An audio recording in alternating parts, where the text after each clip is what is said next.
Hey guys, it is cold. It's winter. We got snow. I'm outside with Bailey. Hey, Bailey, say hi to everybody. Say, come on, Papa, it's cold out. It's late Monday evening here. I'm at home still. And we got a couple inches of snow overnight last night into today. Been very windy and cold. Supposed to maybe get a little bit more snow flurry action tonight, and then tomorrow's supposed to be in the 30s again, and then by the end of the week supposed to be back around 60. So any of this white stuff should be gone. Had a nice interesting ride on the ferry on when was it, Sunday?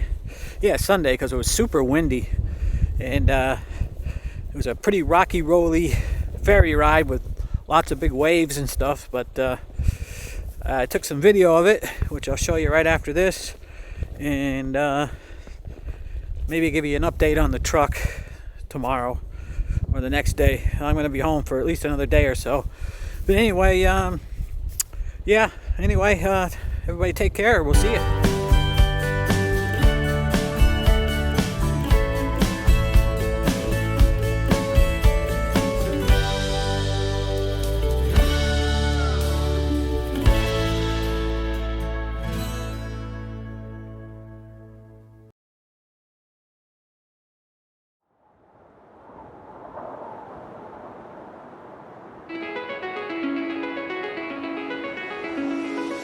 Calling me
I am home and my truck is in the shop. Had to take the truck down to the international dealer that's near my house because they also are a Cummins shop. And I had a sensor go bad on the motor again. It was that same code I was getting the other day for exhaust pressure sensor. So that was definitely went bad. My truck is went into D-rate again, so I took it down today and left it, and they're gonna have the new sensor in it tomorrow, and I'm gonna go back to work tomorrow. So anyway, there's just a little update of what's going on here. Not really that big of a deal. It's not a very expensive sensor. I think it's only about $125 or something like that, but they're gonna have that done. They had to wait for they could have done it today, but they didn't have the sensor, so it's supposed to be in tomorrow morning. We'll see you on the next one. Take care.